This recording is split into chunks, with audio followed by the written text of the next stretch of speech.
Professional inquiry is what is very helpful to drive professional agency. So the research lets us know that when professionals are provided both the space and the conditions to think critically, apply research methods, and reflect on their professional practice, they demonstrate agency. And that agency is what's needed to have the commitment to continuous improvement, to innovate, to champion, to advocate, and all of that they would do. It is also what's required to motivate and to develop that resilience. So very much grounded in the professional learning fellowship, but I would say all of our programs is the encouragement of that professional inquiry so that we can drive that agency to do the great work that we know we need to do. Our programming is developed upon a foundation of a needs assessment where the educational activities are designed to address an identified gap or an opportunity that is identified as meaningful to the practitioner. And that's certainly where the Professional Learning Fellowship anchors.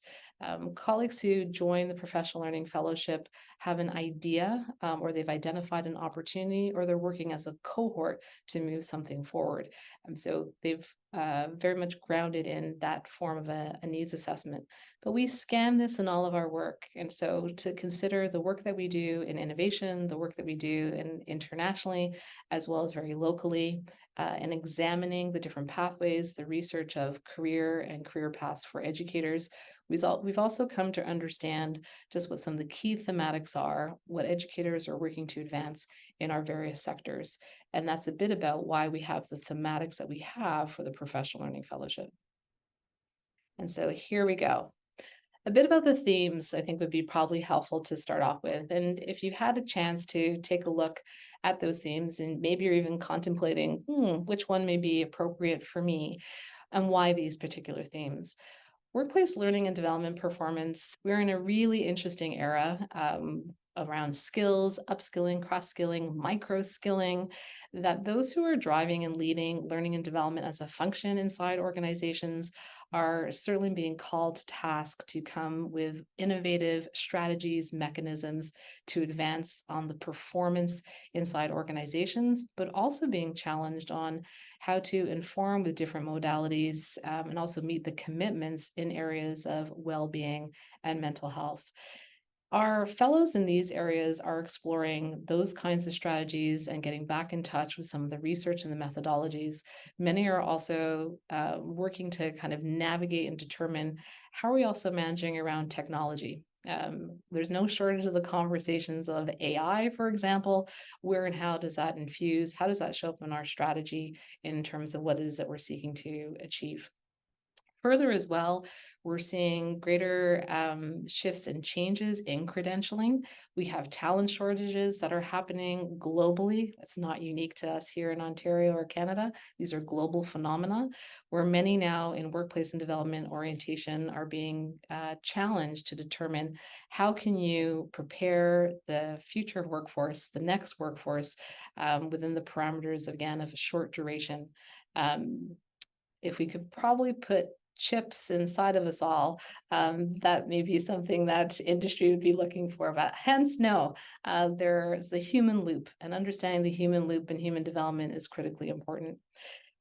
The second theme is around entrepreneurship, where again, we're been observing for quite some time and connected to our work in acceleration and incubation is the expectation, the role and advancement of entrepreneurship.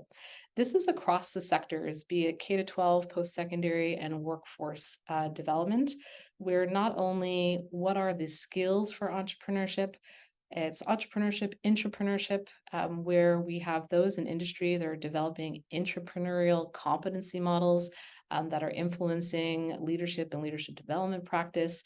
We are also seeing the rise in post-secondary of more incubation and acceleration and entrepreneurial type curricular design and expectation, different types of experiences there.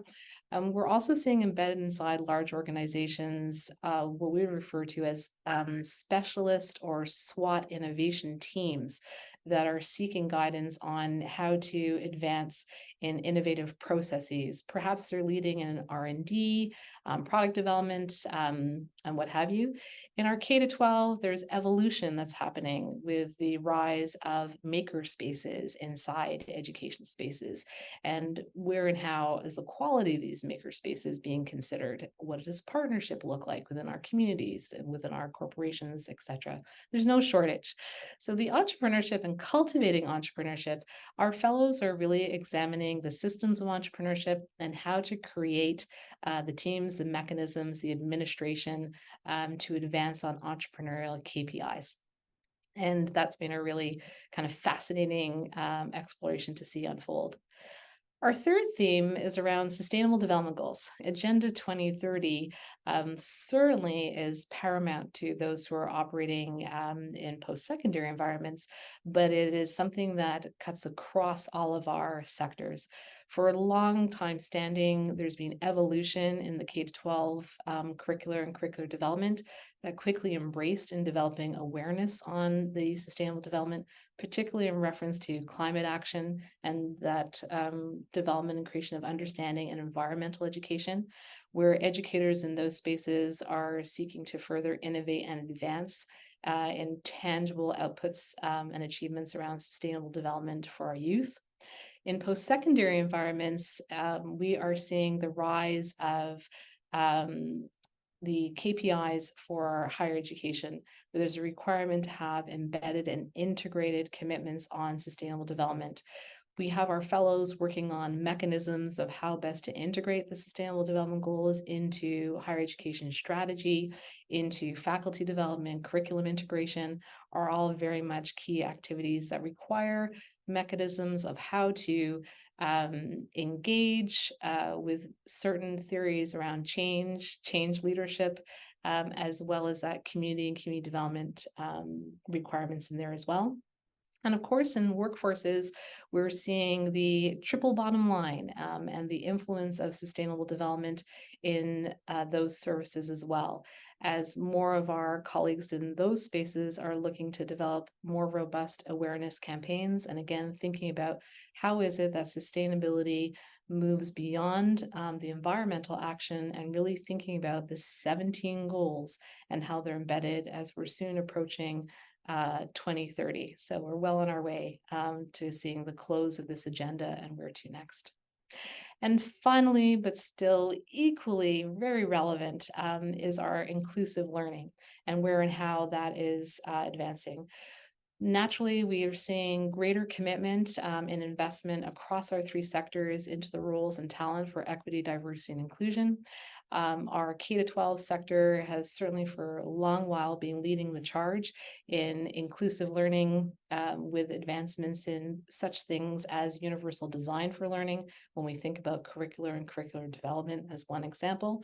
But we're also seeing the need of some of these tangible practices moving beyond some of the signaling, but where and how does inclusion appear in our policy and in our day-to-day? And so this is some of the work when we think about inclusive learning, where and how are we embedding that in the traditional teaching and learning practices, but also through administrative and again, back into policy. And this is where some of our fellows are advancing the charge, so to speak, in this area as well. These are the four focus themes that have emerged, and they're representative again of the work over easily the past 6 to 7 years in working with practitioners around the globe and working with organizations as well in their strategies and their advancements, and the call for greater supports, access to research, insight, and expertise as many are contemplating, well, where and how do I advance on these initiatives within my own practice and my own organization.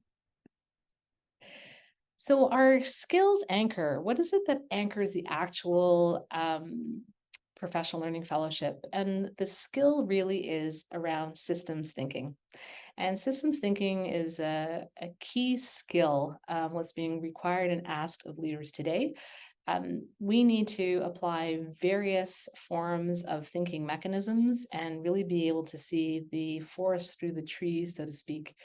And as you can get a sense from the various thematics, they're highly interconnected. Being able to see the system through which we're operating really is what's going to help to facilitate being able to implement on what could be a tangible outcome, and really advancing on what some of our colleagues refer to as that relentless incrementalism. These are really big boulders when we think about the thematic. How do we move them along?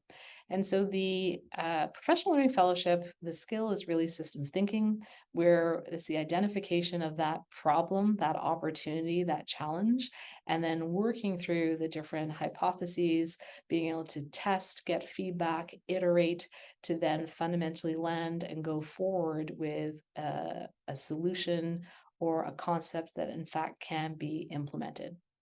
And to do that, you go through a series of dynamics of that thinking, and this is what we work through. What's further embedded in this are some of the theories and the mechanisms and the processes and the frameworks around implementation science, all that we've come to understand around what it is that, again, as leaders, as educators, these are the mechanisms and the process and the tools that we can pull upon that bring our systems thinking and our insight into a tangible output. Our process framework is what we refer to as the 4D model. So very classically, various phases. And the professional learning fellowship is really divided into two core phases.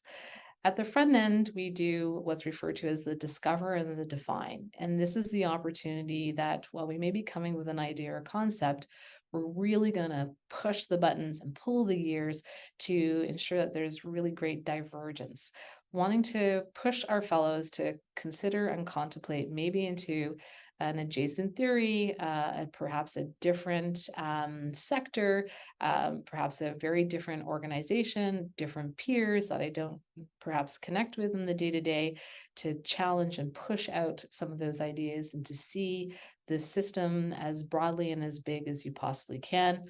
And then we bring it down to converge it, where we start to then define. So this is all about extending our cognitive range. And I think what one expects in being connected to a research intensive institution is gaining some of that insight in terms of what is it, what's the refresh that the research can tell me, but how do I also connect with those and other practitioners and experts to further inform. We then move from that defining stage into then development. It's one thing to have an idea, it's another to define it, but how do we actually put in a plan of action? And what's the support that's going to enable that? And what are some of the tried and tested methods that are going to ensure that what I've contemplated or thought, that I'm going in with eyes wide open to be able to implement, or that I also have something quite tangible that I can engage my coworkers, my peers in my community, perhaps it's over to my manager to get that buy-in to drive this forward. And that's really what the second half of the fellowship is about that refining and the preparation for implementation. Within the 4D model, there are many contributors. And so you'll see reference that, well, there's ourselves as a fellow and the learner who's engaged in this process. It's a process. And it's helpful when it's facilitated. As you can imagine, when you're diverging, it can feel a bit chaotic. And where and how do I plant myself? And how do I know where I am in my process, my thinking? How do I get that validated? That really is the role of the process facilitator. And then, of course, along the way, we all need a sense of community, those perhaps who've traveled in similar spots and places, who have tangible experience in which to share. And this is the role of our experts and residents, but also the role of our peers that come to make up the community of the fellowship itself. And then the professional experience. And so the Professional Learning Fellowship is targeted to a seasoned professional. Our work here at Continuing Professional Learning are programs aligned to what we refer to as a talent development pathway. And so again, over many decades, we map the various trajectories that educators will engage on over the life of their career.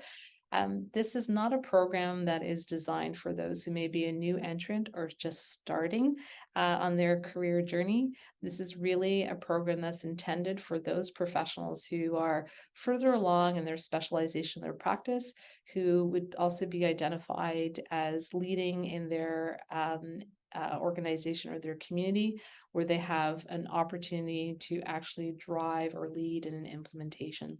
That's what this particular program and who this is designed for.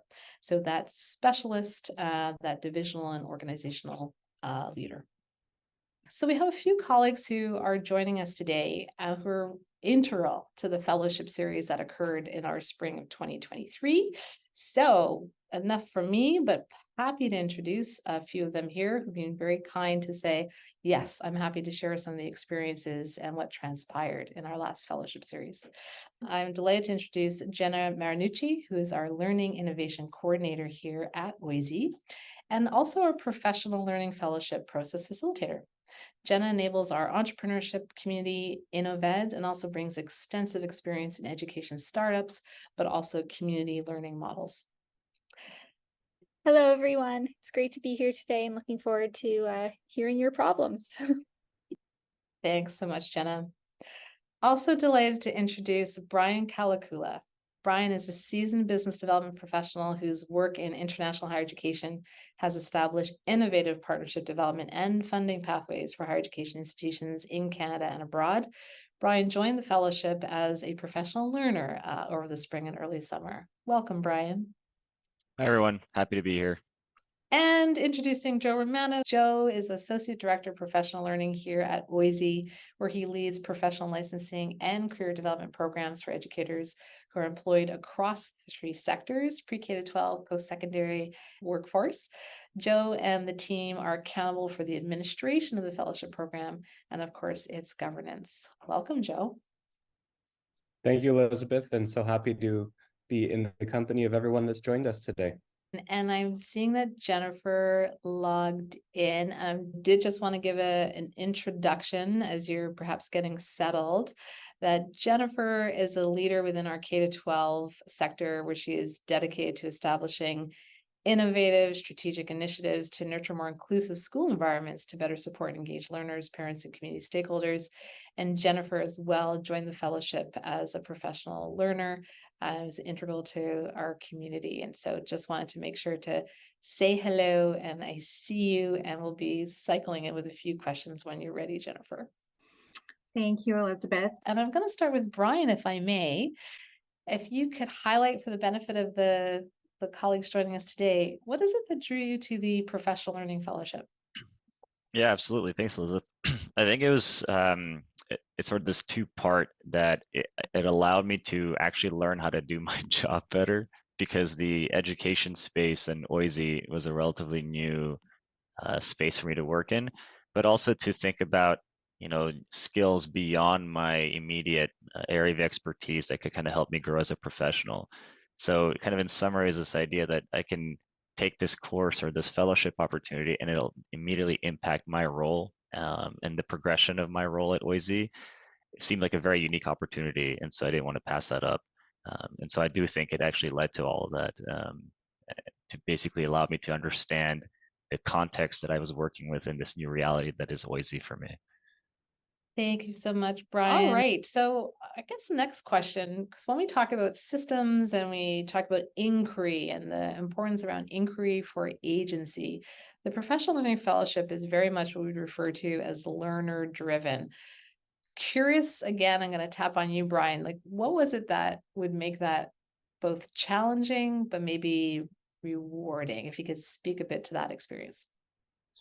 Yeah, I mean, I think the term learner driven itself sort of indicates the kind of pathway that a fellow will conduct during the process. And so for me, it's not only sort of maintaining that trajectory of what you're going to, the project that you want to complete, but also staying focused, because it's really easy to be distracted. It's really easy to take on a lot of different ideas and sub-projects that you think might be more valuable. So it's the idea of focus and perseverance on the initial idea that you had going into the project. But even for my role, which is very self-driven, and even the idea of what systems thinking is, I think I always was a systems thinker, but I'd never really defined myself as that before. I'd never really sat down and kind of wrote like a systems plan. It sort of all just happened organically or based on kind of business opportunities. And so to be able to not only identify a pathway for my role, but a pathway that I was going to follow as a learner throughout my role at OISE. Made it a different, unique experience. And before I was always kind of used to, here's the curriculum, read this, let's talk about it. When I went to grad school, but kind of learning something at my own pace was a different experience. Thank you for that insight, and I vouch. I think yes, definitely representative of a systems thinker, Brian. No question. But all this concept of learner driven, I actually want to loop Jenna in at this point, and as someone who's facilitating this process, when you consider the learner driven, from your perspective, what is it that you think may make this really rewarding, but also perhaps challenging? Yeah, absolutely. And I can definitely speak to both the design element, but then also how it plays out in terms of the actual facilitation. We really leveraged our understanding of this 4D model and the divergence and convergence that's happening when you're working through an inquiry. And that makes it challenging. Being in these uncomfortable spaces in your inquiry is challenging, of not knowing what that next best step is and feeling as though you're on your own island as you're working through your own independent individual inquiry. So being a part of a community where everyone else is in the same boat and working through these different stages and on the same process together is really unique. And that's what I think also makes it a very rewarding experience as well. You're also able to come forward that with something that you seek to build out and something that will have a tangible impact in your workplace context. And that in itself is such a rewarding experience. And working through this together with the community, so rewarding. Picking back up on what you mentioned there, Jenna, around the 4D model, when you have something that is learner driven, how does that really shape the facilitation approach? Like, what are some things that you'd share in terms of why a framework like that is helpful? Yes, because we really are adaptive and responsive to the learner's professional inquiry. So the 4D model, that discover, define, develop, and deliver, that allows the facilitator to use these sort of anchors throughout the program to help situate you as you're in this sort of gray area and you're working through the ideation and trying to figure out the nuts and bolts of how you're going to bring your idea into something that you can tangibly implement. So as facilitators, we understand that you're all in your unique situations, in your own unique contexts, but the process of what you're building is the same. And the 4D model sort of allows us to focus in on this process, as I mentioned, of the divergence and convergence that sort of enables that advancement of inquiry. And then we track closely with you, whether that's through real-time feedback, through one-on-one sessions, synchronous sessions, to really help inform the supports and resources that we're sort of pointing you in the right direction, and really just helping stretch the thinking and enable sort of this natural kind of progression. So really ensuring that your inquiry is at the center of the work that's being done. And through our sessions, through your collaborations with experts in residence and with your community that's working alongside you, it really enables the work and your ways of working to be at the center of the process. Also, what you're mentioning there, Jenna, just some of the like there's the framework, which really serves as this guide. There's these milestones, so that there's, oftentimes when we're in these divergent states, you kind of feel a little bit out in orbit and not quite sure whether you're tethered. And so the model helps with a bit of that tethering for sure. But you're also making reference to some of those activities that supplement and engage. So the one-on-one and the kind of peer connection, the mentoring elements to it, the repository of resources, and just some of the tools. Can you share just a little bit more about what some of those activities are that also supplement and help with that tethering? Absolutely. So all about tethering and coming together.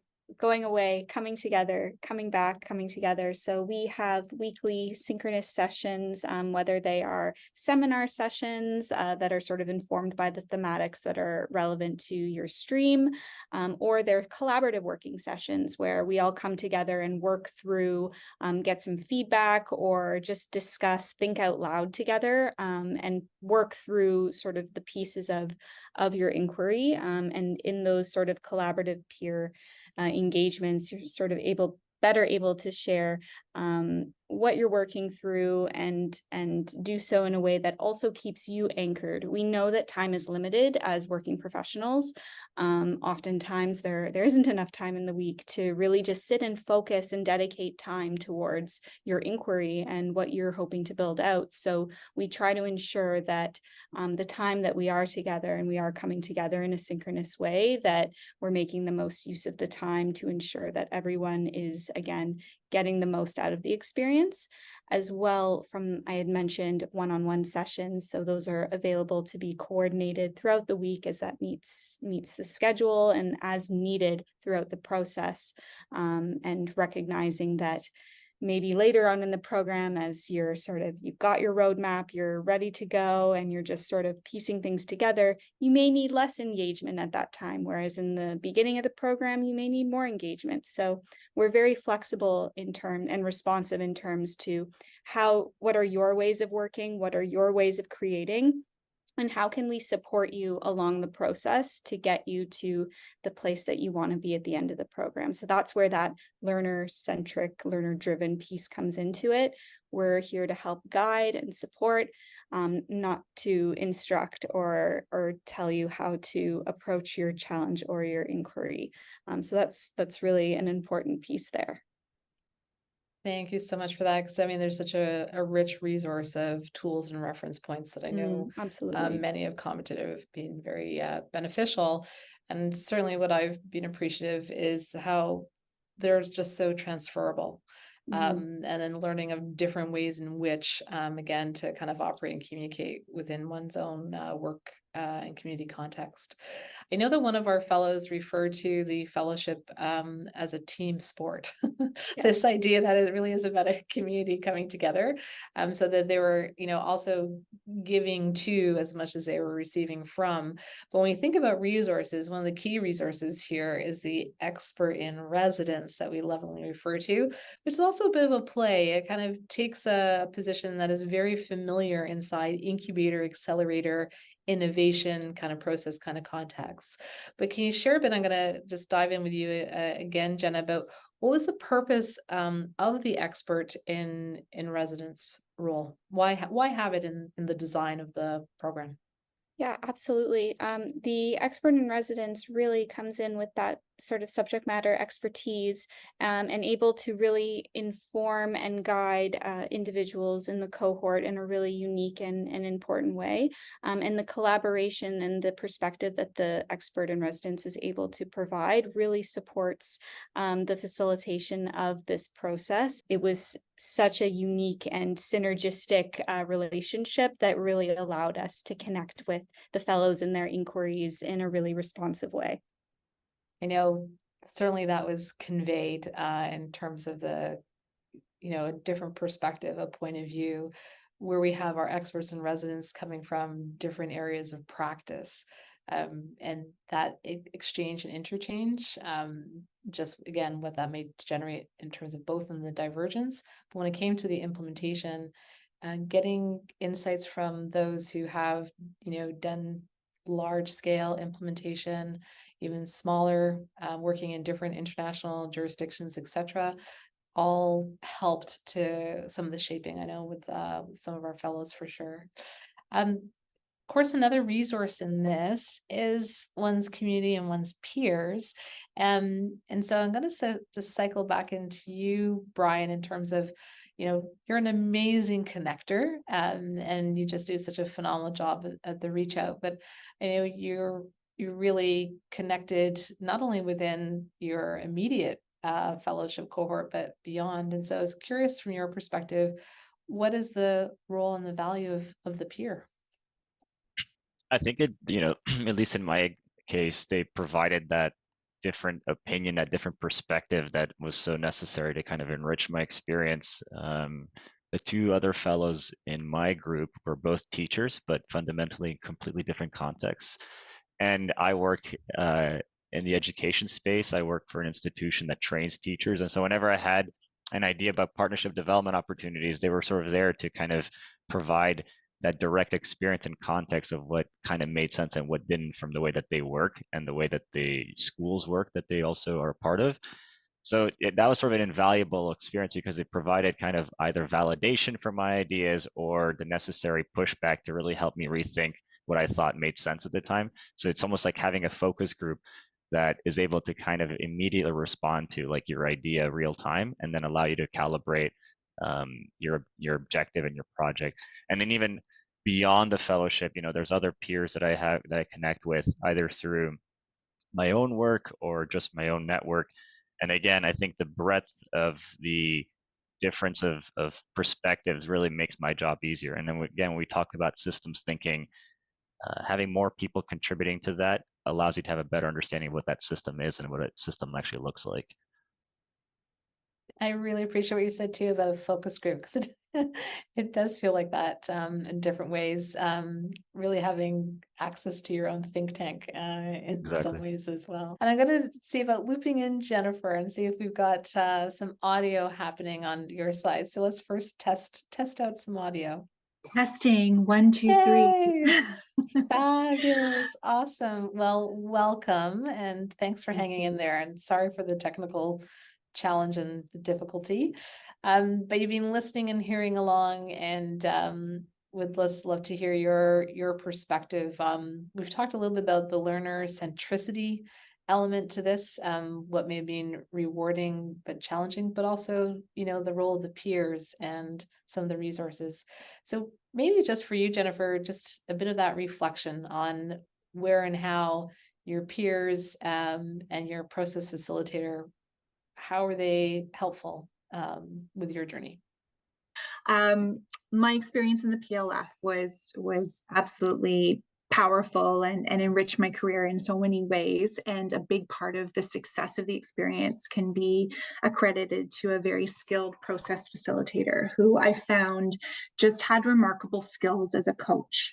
And we all know that that's a very specific skill set that some folks have that allow you to surface your own knowledge and experience for the purpose of solutioning. And I felt that that was what the process facilitator did for me. She was constantly provoking me to solution on my own while benefiting from her years of experience in a similar industry. And I received continual feedback from the process facilitator that I could apply right away.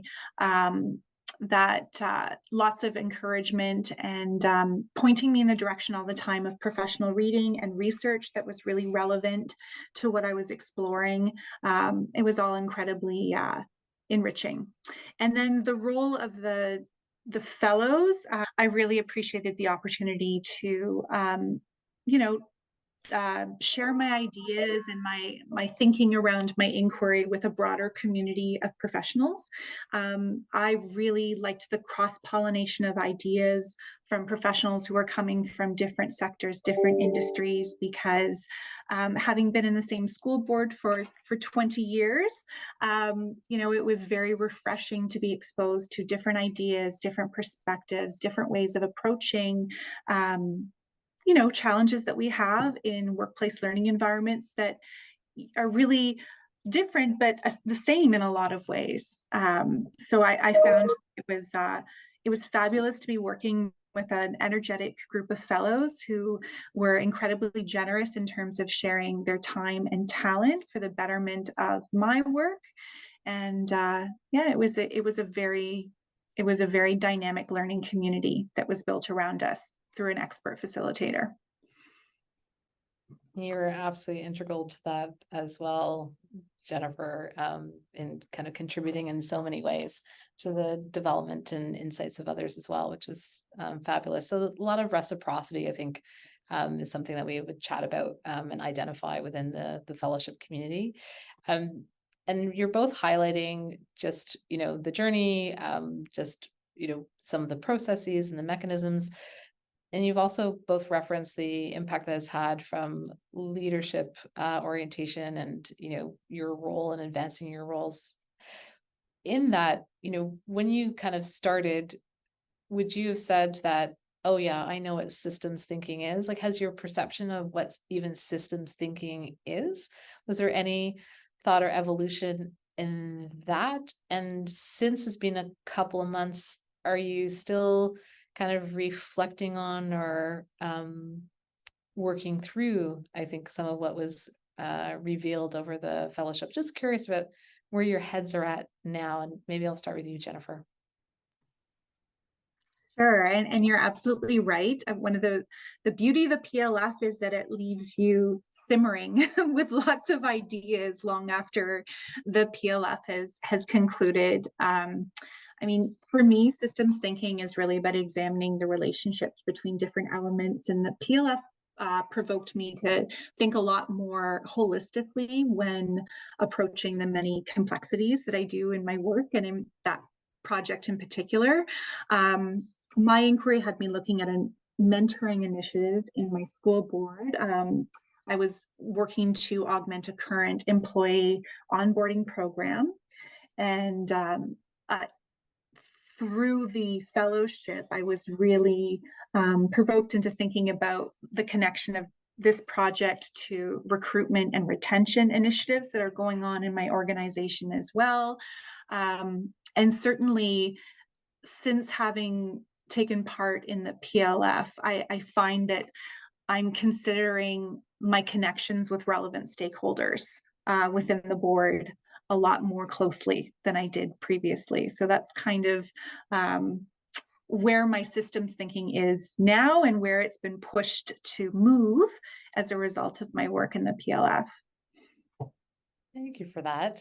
I know, Brian, you've alluded to it. Was there anything that you would add when you think about where you've been and where you're headed as a systems thinker extraordinaire?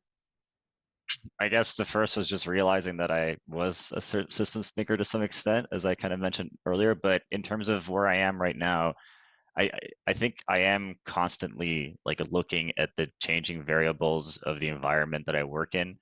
The education file, the education portfolio is a very complicated file. There's a lot of different stakeholders that operate. And I think what the fellowship did for me is not only did it help me kind of just understand that file writ large, but it kind of helped me think about the interrelationships between different stakeholders that represent, quote unquote, the education system here in Ontario in particular.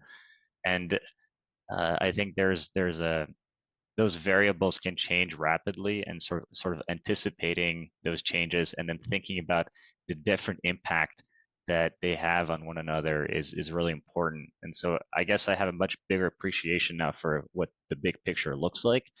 And so at OISE, when we talk about partnership development, it's not just a reactionary partnership development opportunity to one situation. It's how does what I do impact our institution, and how do we actually have impact in the community that we're supposed to serve?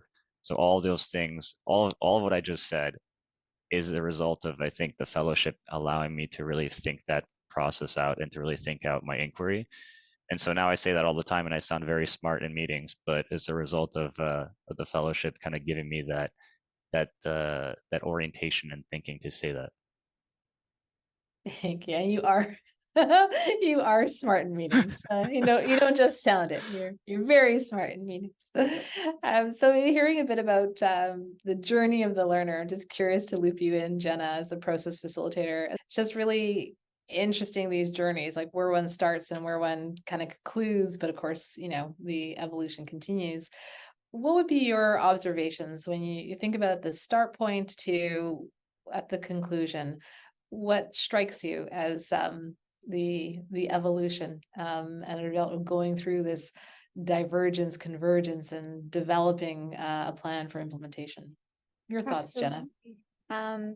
Truly, the biggest change, and for me, that I've noticed is the adoption of this entrepreneurial mindset and enthusiasm and optimism towards their approach to organizational change. So our focus on reflective practice is really embedded within the design of this program. So really the fellows and their positionality within their role as a leader and working to identify what it means for them to be leaders, to become agents of change, and seeing that evolution from the start of the program to the end of the program was truly transformative for me in my own professional learning as well. So the acknowledgement really, truly, when it comes down to it, is that barriers are opportunities in disguise, and all of our fellows came to that realization that oftentimes the winding path is the one that leads to the most reward. So truly the innovative and unique solutions that were developed as a result of this inquiry was just wonderful to be a part of. And truly through that connection and collaboration with their peers and with us, and truly just coming back to this notion that mindset is everything, and truly really transformative experience. I know we had a few colleagues as well who spoke about feeling remotivated. Yes. And so a few of our colleagues who joined really had identified pretty big challenges that they've been working on for quite some time in their organizational context. And I think it's fair to say some, frustration was ensuing in terms of that, around how do I push and move the needle a bit. But what I recall and really appreciated was that sense of being remotivated or kind of reconnected to the practice and the work in a way to have some charge. I think that goes back to the sense of, learning and learning processes as a mechanism to build resilience and to motivate, and what that can do to, as we will say, feed one's well-being when we're engaged in really great active learning. Thank you so much for that insight and observation. Some other kind of tactical elements here is the professional learning fellowship. I know colleagues have inquired that, why is there an application and what is the application process? And so maybe over to you, Joe, if you could share, yep, there's an application process, and more so, why does it exist? Thanks, Elisabeth, and really excited to share about the application process.